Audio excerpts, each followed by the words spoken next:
Terima kasih masih di Sapa Indonesia Pagi bersama saya Mario Sar. Saudara, polisi masih terus menyelidiki motif satu keluarga yang ditemukan tewas di dalam rumah. Korban terdiri dari ayah, ibu, dan seorang anak. Saat ditemukan jenazah, ibu dan anak berada di dalam kamar, sementara ayah di dapur. Polisi masih terus mendalami keterangan saksi serta melibatkan sejumlah ahli untuk mendapatkan kejelasan dari peristiwa ini.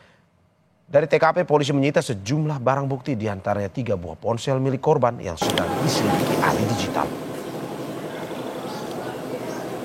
Artinya belum bisa dipastikan ya motifnya? Ya, belum bisa kami pastikan karena kami akan menggunakan metode scientific criminal investigation untuk membuat jelas. Nanti akan kami libatkan juga ahli digital forensik, kedokteran forensik. Pak, saat TKP tadi ditemukan Pak ya, apakah ditemukan juga luka selain bekas bunuh diri? Ya, terhadap kesimpulan tersebut setelah kami mendapatkan dari kedokteran forensik baru dapat bisa disimpulkan. Jenazah ibu dan anak yang ditemukan meninggal di dunia bersama suami dimakamkan di pemakaman Raudatul Jannah, Tangerang Selatan, Senin siang. Isak tangis keluarga mengiringi pemakaman keduanya. Jenazah ibu dan anak dimakamkan dalam satu liang lahat, sementara jenazah ayah dimakamkan di tempat asalnya, Kebayoran Lama, Jakarta Selatan. Tetangga mengaku kaget karena keluarga korban dikenal ramah dan harmonis. Sejauh ini tidak pernah terdengar ada keributan. Iya, nggak pernah. Masya Allah. Pokoknya romantis, harmonis. Baik terhadap lingkungan juga ya? Alhamdulillah, pokoknya begini deh. Masya Allah, nggak pernah ada. Dia tuh orangnya nggak mau tahu urusan orang, nggak tahu ini masalah. Nggak ada. Makanya pokoknya semuanya deh. Tangga-tangga situ pada kaget. Saudara, tewasnya satu keluarga di Tangerang Selatan menjadi sorotan. Hingga kini polisi masih terus menyelidiki motifnya. Ada kabar yang menyatakan dugaan terlilit pinjol. Namun sekali lagi penyebab kematian masih dalam penyelidikan. Bagaimana bisa seorang berpikir dan bertindak untuk mengakhiri hidup? Pagi ini kita akan bahas dengan Reni Kusumowardani, psikolog forensik. Selamat pagi Ibu Reni. Selamat pagi Mas Assalamualaikum Mario. warahmatullahi wabarakatuh. Waalaikumsalam. Terima kasih Bu sudah hadir di Sapa Indonesia Pagi hari ini. Bu, ini kita melihat bahwa kasus kematian sekeluarga ini viral dan menggemparkan semua pihak. Apa yang sebenarnya yang perlu didalami oleh pihak kepolisian? Karena kabarnya ada dugaan pinjaman online atau pinjol. Ini jeratan pinjol.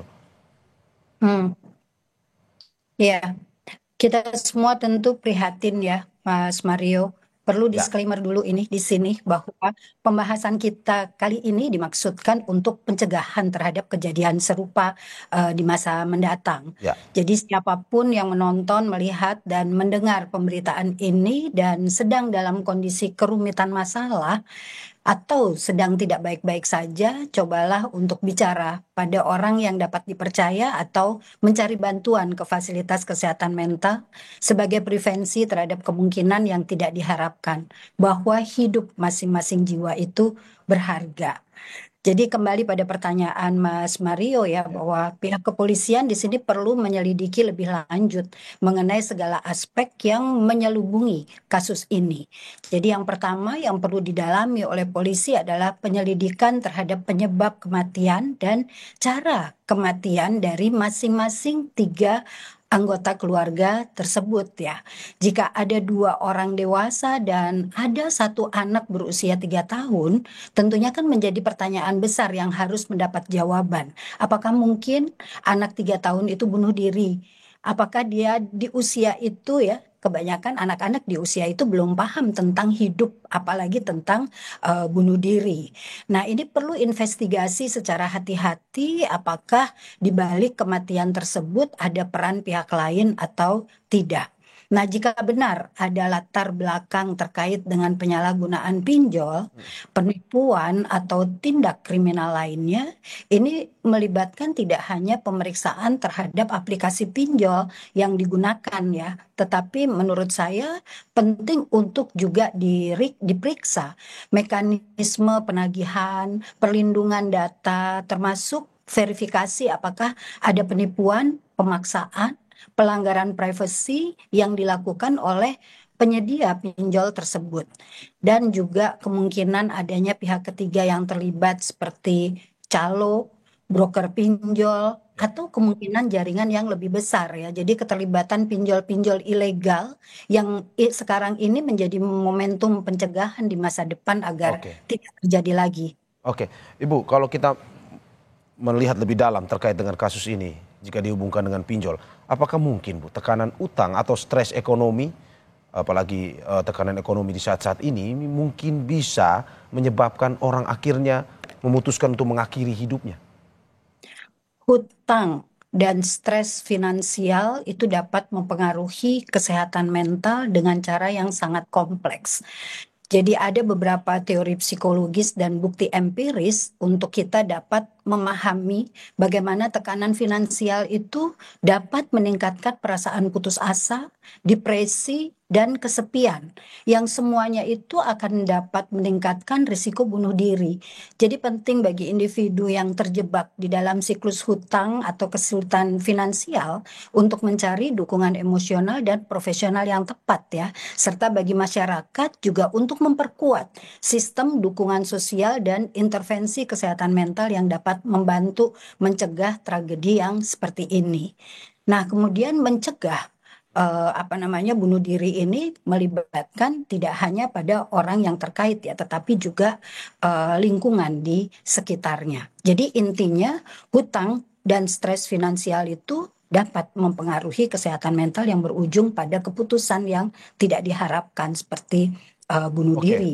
Oke, berarti Ibu mau bilang stres yang berlebihan, stres yang mengganggu psikis dari sang korban ini bisa pada akhirnya membuat seorang manusia ini memutuskan untuk mengakhiri hidupnya ya.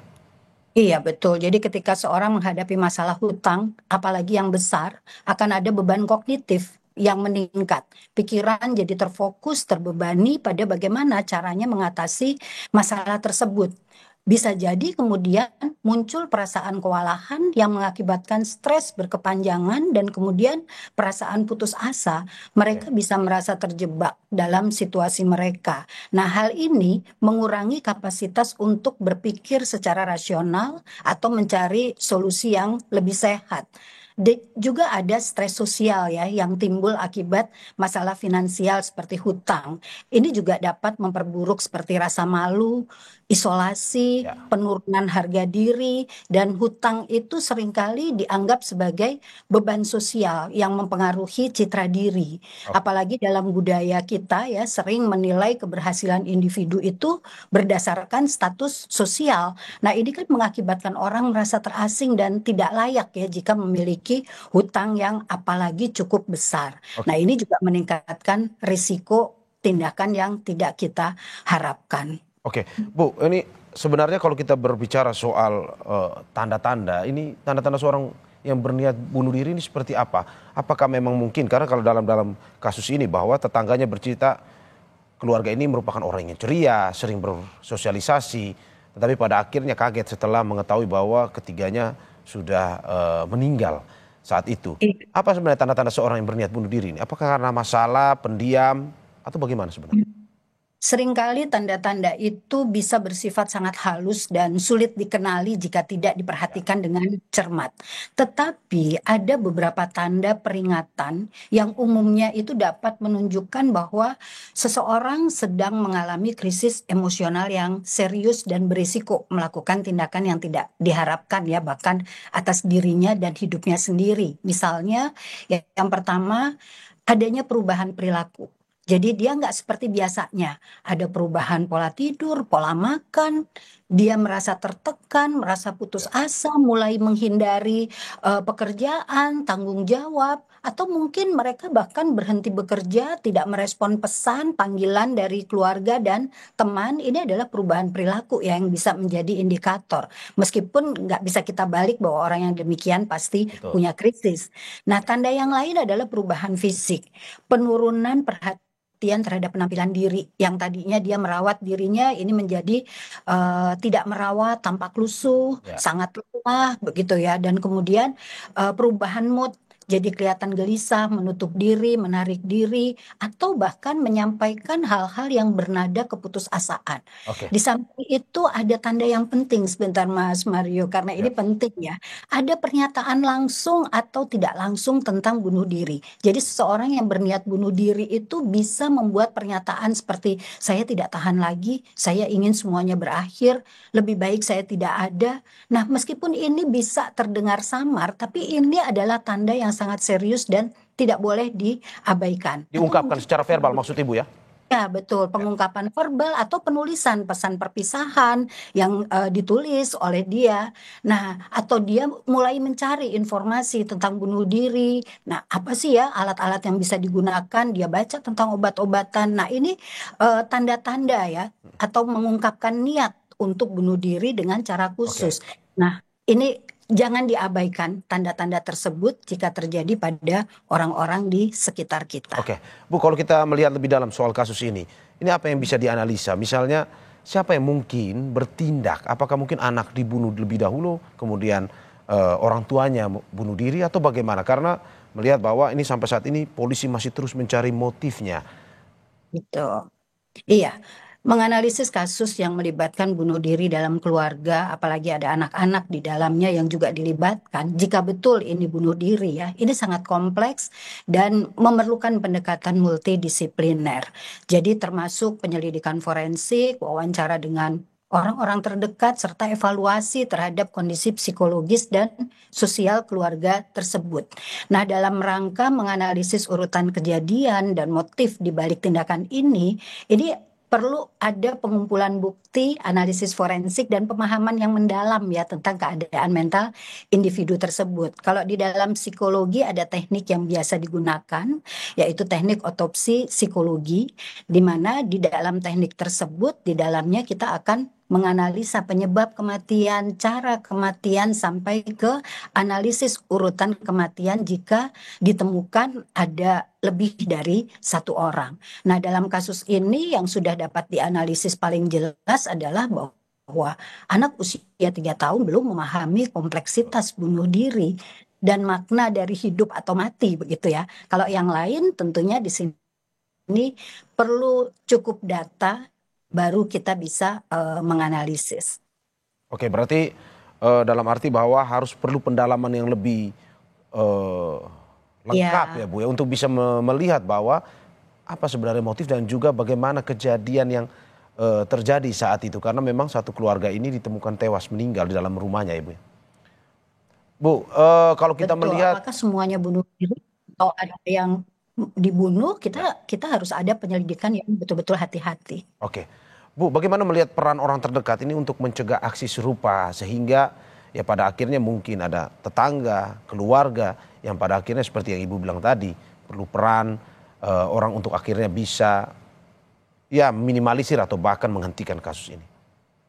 Iya, penting ya untuk diingat oleh kita semua, termasuk saya tentunya, bahwa perasaan yang mendalam seperti depresi, keputusasaan itu seringkali dapat disembuhkan dengan dukungan yang tepat.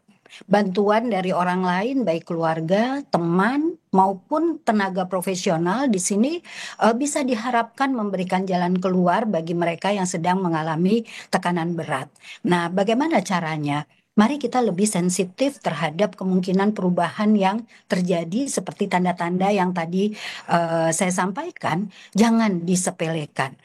Bicaralah dengan empati kepada mereka jika kita temukan tanda-tanda itu tanpa kita menyalahkan atau menyudutkan. Jika memang diperlukan, itu carilah bantuan profesional, hubungi layanan darurat atau hotline bunuh diri yang dimiliki oleh Kemenkes ya di saluran 119 ya.